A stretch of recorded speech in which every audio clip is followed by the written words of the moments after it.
هب لي أنصار الهدى عبي ركب الفدا. السلام عليكم ورحمة الله وبركاته. بسم الله الرحمن الرحيم والصلاة والسلام على رسوله الكريم وعلى آله وصحبه أجمعين، أما بعد، فأعوذ بالله من الشيطان الرجيم. بسم الله الرحمن الرحيم. كل من عليها فان ويبقى وجه ربك ذو الجلال والإكرام فبأي آلاء ربكما تكذبان. وقال تعالى: كل نفس ذائقة الموت وإنما توفون أجوركم يوم القيامة فمن زحزح عن النار وأدخل الجنة فقد فاز وما الحياة الدنيا إلا متاع الغرور. میرے بھائیو، دوستو، عزیزو، اس وقت میں بڑے کرب سے گزر رہا ہوں. بڑے غم اور صدمہ کی کیفیت ہے کہ میرا ایک بہت بہترین ساتھی، میرا دوست، لاکھوں کروڑوں دلوں کی دھڑکن، جس نے ایک عرصہ اللہ کے رسول کی نعتوں کے ساتھ لوگوں کے دلوں کو گرمایا اور ساری دنیا میں تبلیغ کی نسبت کے ساتھ اللہ کے پیغام کو پہنچایا. ہر مسجد، ہر محفل میں اس نے اللہ کا پیغام سنایا. آج وہ اچانک ہم سے بچھڑ گیا. جانا تو طے ہی ہے، رہنا ایک دھوکہ ہے، جانا ایک حقیقت ہے. زندگی ایک سراب ہے، پانی کا بلبلہ ہے. موت ایک اٹل حقیقت ہے. لیکن جب ایسے اچانک کوئی قریبی بچھڑ جاتا ہے تو سارا وجود لرز اٹھتا ہے اور ایسا لگتا ہے کہ جیسے زندگی ایک دم کوئی بہت بڑا جھٹکا کھا کے لڑکھڑائی ہو.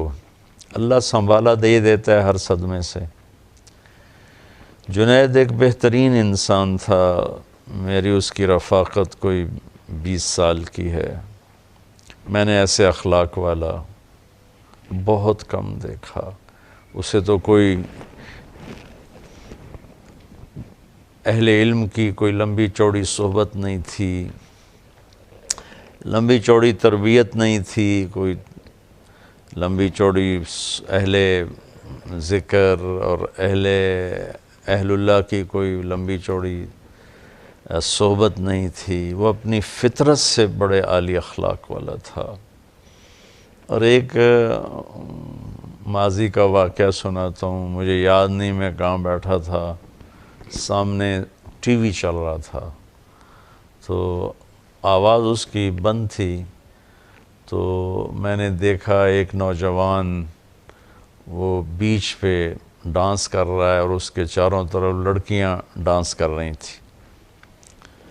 تو میرے جی میں آیا کہ اس نوجوان کو کیسے ہدایت ملے گی. اس لحاظ سے نہیں کہ اللہ تو قادر ہے جس کو چاہے دے دے، اس لحاظ سے کہ یہ اتنے غلط ماحول میں ہے، اس تک کون پہنچے گا، اسے کون اللہ کی بات سنائے گا. خیال آ کے گزر گیا اور میں وہاں سے اٹھ گیا، یاد ہی نہ رہا. 97 کی بات ہے.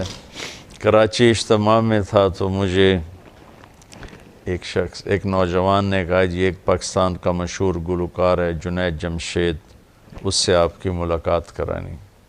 میں نے کہا لے آؤ. تو جب وہ اندر آیا تو وہ وہی نوجوان تھا جس کو میں نے ٹی وی سکرین پر ناچتے ہوئے دیکھا اور اس کے ساتھ لڑکیاں ناچ رہی تھیں. تو میں ایک دم دیکھ کے حیران بھی ہوا، خوش بھی ہوا. تو میں نے اس سے پوچھا آپ کا نام؟ کا جنید جمشید. کیا کرتے ہو؟ کہنے لگا میرا موسیقی سے تعلق. میں نے پوچھا بجاتے ہو یا گاتے ہو؟ کہا میں گاتا ہوں. پھر مجھ سے کہنے لگا آپ نے دل دل پاکستان تو سنا ہوگا. میں نے کہا میں نے وہ دیواروں پہ لکھا ہوا دیکھا ہے. کہا وہ میں نے گایا ہے. اس کے بعد میری اس کی مختصر سی بات ہوئی تو وہ مجھ سے کہنے لگا کہ آپ کی باتیں ایسے لگ رہی ہیں جیسے میرے زخموں پہ کوئی مرہم رکھ رہا ہو. اور میرا ایک سوال ہے کہ ایک پاکستانی نوجوان جس گلیمر کو، جن عیاشیوں کا خواب دیکھتا ہے وہ مجھے فزیکلی حاصل ہیں، لیکن اس کے باوجود میرے دل میں اندھیرا ہے اور یہاں ایسے ہاتھ یہاں خلا ہے. مجھے لگتا ہے میری کوئی منزل نہیں. مجھے لگتا ہے میں وہ کشتی ہوں جس کا کوئی ساحل نہیں. ایسا کیوں ہے؟ تو تفصیلی بات تو اب یاد نہیں، لیکن اتنا یاد ہے میں نے کہا اس کی صرف ایک مثال سمجھو کہ تمہارے اس گھٹنے میں درد ہے اور تم اس گھٹنے پہ دوا لگا رہے ہو. تو دوا تو جا رہا ہے لیکن فائدہ نہیں ہوگا کہ جہاں درد ہے وہاں دوا نہیں پہنچ رہا، جہاں لگا رہے ہو وہاں درد ہے ہی نہیں. یہ جو خلا ہے، یہ جو درد ہے، یہ تمہاری روح کے اندر ہے اور تم غذا پہنچا رہے ہو اپنے جسم کو. یہ میوزک، یہ گلیمر، یہ 5 سٹارز ہوٹل، یہ رنگینی، یہ تو جسم تک پہنچتی ہیں. روح کو ان سے کوئی مناسبت نہیں ہے. جس دن اپنی روح کو غذا پہنچاؤ گے تو اس دن اسے سکون آ جائے گا، چین آ جائے گا. اس قسم کی باتیں ہوتی رہیں. پھر جب وہ 4 مہینے کے لیے نکلا، کچھ عرصے بعد وہ 4 مہینے کے لیے چلا گیا، تو اس کا مجھے فون آیا بالا کوٹ سے کہ مولانا میں اس وقت ایک چھوٹی سی مسجد ہے، پرانی سی مسجد ہے اور ایک پھٹی ہوئی چٹائی ہے جس کے اوپر میں لیٹا ہوا ہوں. ایک ٹوٹا ہوا فرش ہے. ہماری جماعت اس مسجد میں ہے اور جس سکون کو میں 5 سٹار ہوٹلز میں ڈھونڈتا تھا اور موسیقی کی محفلوں میں ڈھونڈتا تھا اور روشنیوں کے سیلاب میں ڈھونڈتا تھا، وہ سکون مجھے یہاں مل رہا ہے. مجھے یوں لگ رہا ہے جیسے میں ہوا میں اڑ جاؤں گا. میں نے کہا اب وہ سکون اس لیے ہے کہ سکون کو محسوس کرنے والا جسم نہیں ہوتا، روح ہوتی ہے. اور بے چینی کو محسوس کرنے والا جسم نہیں ہوتا، روح ہوتی ہے. جب تم نے اپنے اللہ کو پایا، اللہ کی راہ میں نکلے، تو تمہاری روح کے اندر اس کی ٹھنڈک پہنچی. تو اب تم چٹائی پہ سو یا 5 سٹار میں سو، اللہ تمہیں یہ سکون دیتا رہے گا. 1997 سے ہماری دوستی بھی لگی اور تعلق بھی بنا، اور وہ سو گاتا بھی تھا اور اس سے روزے لگاتا تھا. پھر چلہ لگایا، میں بھی دوستی لگاتا رہا. ایک دن مجھ سے کہنے لگا مولانا اگر آپ مجھے پہلے دن ہی کہتے تو یہ غلط کام کر رہا ہے تو شاید میں دوبارہ زندگی بھر آپ سے آ کے ملتا ہی نہ آپ نے مجھے کبھی ڈانٹا، نہ کبھی طنز کیا، نہ کبھی ٹوکا. یہاں تک کہ آہستہ آہستہ اللہ تعالیٰ نے خود ہی میرے دل میں ڈال دیا اور میں نے وہ سب کچھ چھوڑ دیا. تو اس نے پھر اللہ کے فضل سے 4 مہینے لگائے اور 4 مہینے کے بعد پھر جب اس نے میوزک کو چھوڑا تو اس کی تو کمائی کا کوئی اور ذریعہ نہیں تھا. تو اس پر حالات آئے اور اس پر بہت تنگی آ گئی. مجھے فون کر کے کہنے لگا کہ مولانا آج میرے گھر میں اتنے پیسے نہیں ہیں کہ ماں کی دوا لا سکوں، خالی بیٹھا ہوں. اور پیپسی والے مجھے کئی کروڑ کی پیشکش کر رہے ہیں کہ ایک ہمیں تم سی ڈی بنا کے دے دو 10 گانوں کی غالباً، تو ہم تمہیں اتنے کروڑ دے دیں گے. تو میں نے ان سے معذرت کر لی ہے کہ نہیں، میں ایسا نہیں کروں گا. تو اللہ تعالیٰ اس کی بخشش فرمائے. اللہ نے اس کو کتنا ہی خوبصورت اس کی واپسی مقدر فرمائی کہ وہ 10 دن کے لیے اللہ کے راستے میں گیا چترال، جہاں سید انور کی جماعت چل رہی تھی، اور وہاں سے اس کی واپسی ہو رہی تھی. اور جب تک اللہ کے راستے کا مسافر گھر نہیں لوٹتا وہ اللہ کے راستے کا کہ سارے اجر و ثواب پاتا ہے، اگر اس میں موت آ جائے تو وہ شہادت کی موت ہوتی ہے۔ اور یہ تو سارے ہی مسافر شہداء ہیں کہ جہاز گرا، جہاز کو آگ لگی اور جل کے مر جانا شہادت ہے، پانی میں ڈوب جانا شہادت ہے، پیٹ کے مرض میں مر جانا شہادت ہے، طاعون کے مرض میں مر جانا شہادت ہے۔ اللہ کے نبی نے بہت سی اقسام گنائیں، تو اس کے لیے اللہ نے دونوں شہادتوں کو جمع فرمایا۔ اللہ اس کے درجات کو بلند فرمائے۔ دل بہت دکھی ہے، غمگین ہے۔ میں نے ابھی تھوڑی دیر پہلے جاوید چودھری صاحب سے بات کی تو میں کہہ رہا تھا کہ عبادات میں تو امت کو ابھی تک کافی ماشاءاللہ ذوق شوق ہے، اور نمازی بھی ہیں، حج عمرے والے بھی ہیں، لیکن اخلاق کا سبق امت بالکل بھول چکی ہے۔ تو میں نے اخلاق میں جنید جیسے بہت کم لوگ دیکھے، بہت عالی اخلاق۔ اور جو میرے نبی نے حضرت ابو ہریرہ سے فرمایا، ابو ہریرہ اپنے اخلاق کو خوبصورت بناؤ، کہ یا رسول اللہ وہ کیسے بنائیں؟ تو آپ نے فرمایا جو توڑے اس سے جوڑو، جو محروم کرے اسے عطا کرو، جو زیادتی کرے اسے معاف کرو۔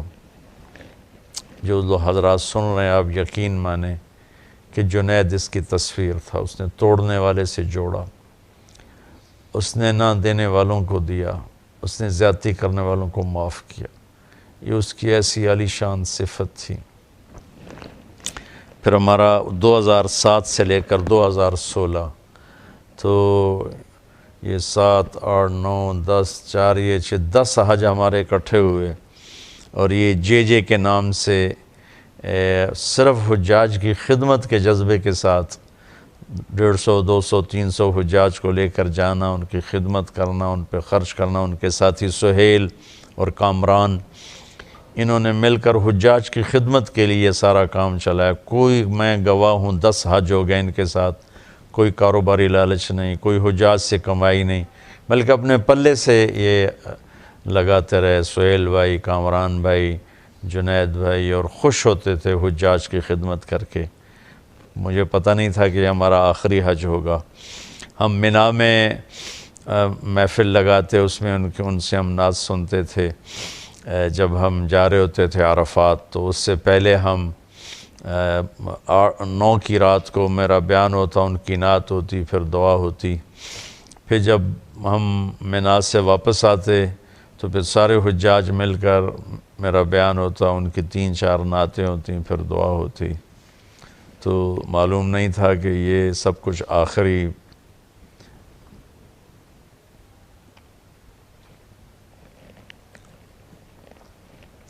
مل کے رہنے کی جگہ تو جنت ہی ہے۔ یہاں تو کل دار وإن طالت سلامتها،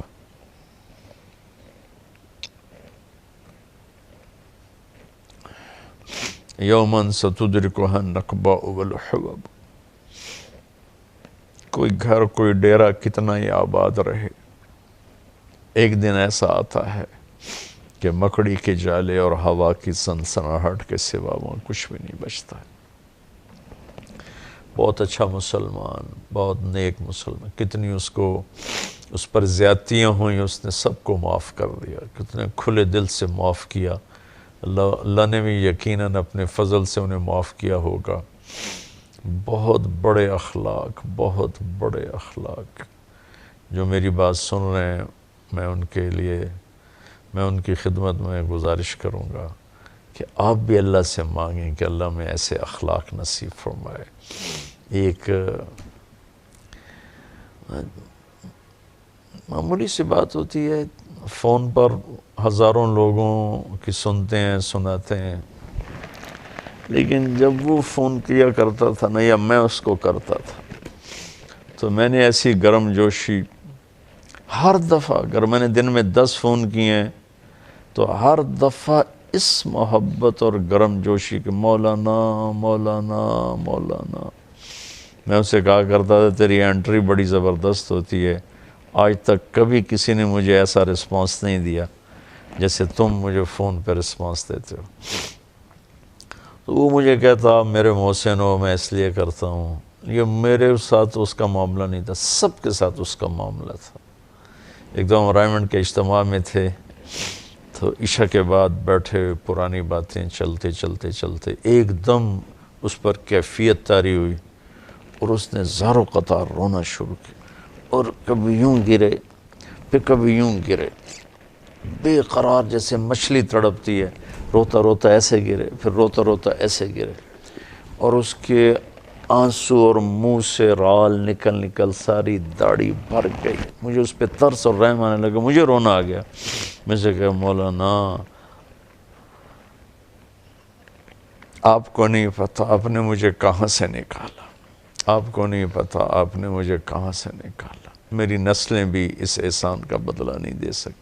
میں اسے تسلی دیتا، بھائی جنید بھائی میں نے کہاں نکالا، آپ کو اللہ نے نکالا ہے، دل تو اللہ بدل، اپنا دل اپنے اختیار میں نہیں، تو کسی کا دل کوئی، تمہارا دل اللہ نے بدلا ہے۔ ہاں میرے جیسے نکمے کو اللہ نے ذریعہ بنا، تمہارے جیسے قیمتی ہیرے کے تراشے جانے کا، چمکنے کا، اللہ تمہیں میری بخشش کا ذریعہ بنا دے۔ تو وہ تو پتہ ہی نہیں تھا کہ ہم سے پہلے اٹھ کے چلا جائے گا، آ کے بیٹھی بھی نہ تھے کہ نکالے بھی کر۔ تو میں سمجھتا ہوں کہ اس کی وفات پورے ملک کا نقصان ہے، چونکہ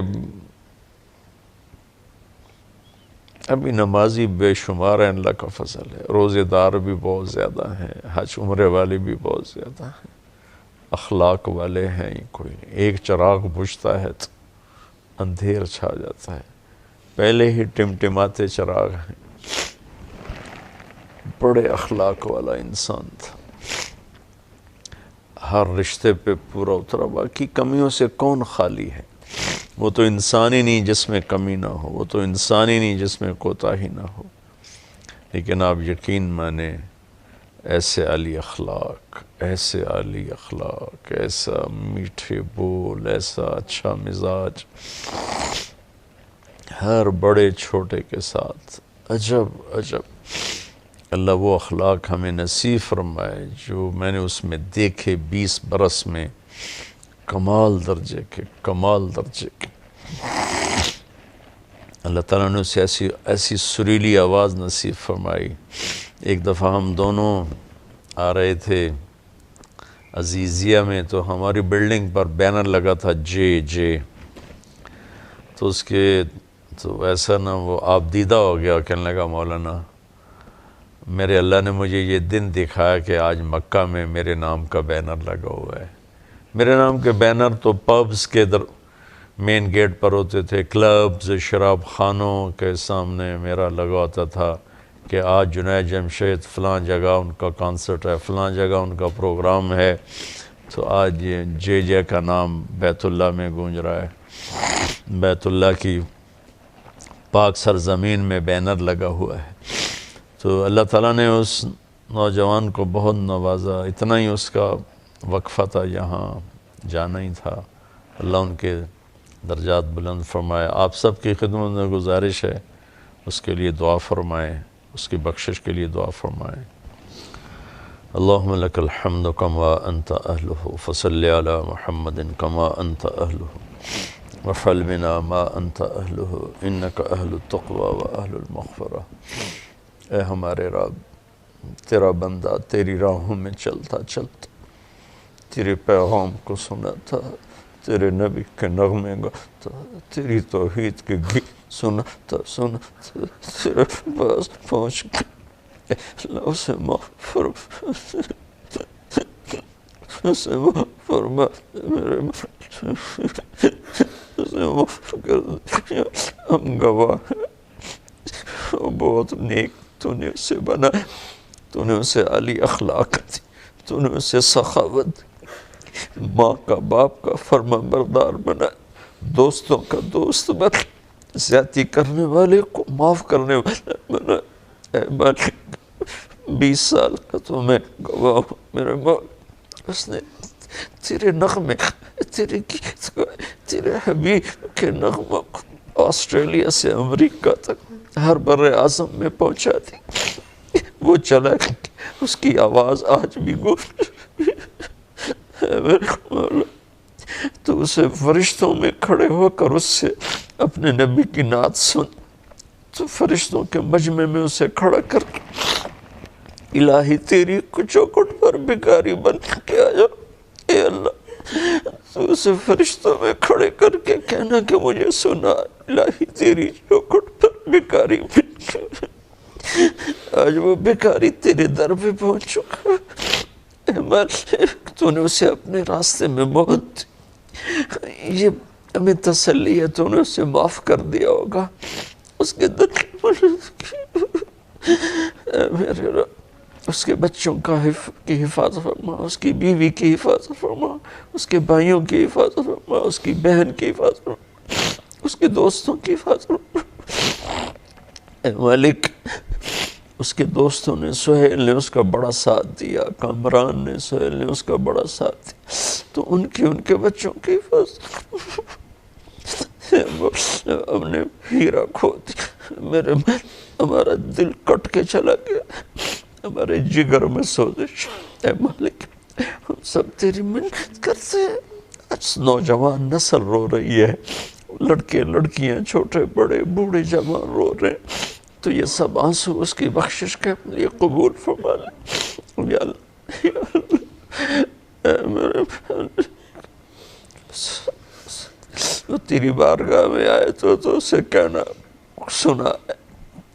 سنا میرے فرشتوں کو، الہی تیری چوکھٹ پر آج تو وہ بھکاری پہنچ گیا تیرے طرف، میرے مولا اللہم اغفر له ورحم وابدلہ دارا خیرا من دارہ ومالا خیرا من مالہ وآلا خیرا من اہلہ، اے اللہ تو اس سے راضی ہو گیا ہوگا، تو راضی ہو جائے یا ہماری بھی واپسی ہو تو یا ایمان پہ ہو، عافیت کی ہو، ہمیں جنت میں اکٹھا کر دے، ہمیں جنت میں اکٹھا کر دے، اس کے بچوں کی بچیوں کی حفاظت فرما، اس کی اہلیہ کی حفاظت فرما، اس کے ماں باپ کی تو نے پہلے انہیں بلایا، ان سب کو جنت الفردوس میں اکٹھا فرما، صلی اللہ علیہ وسلم۔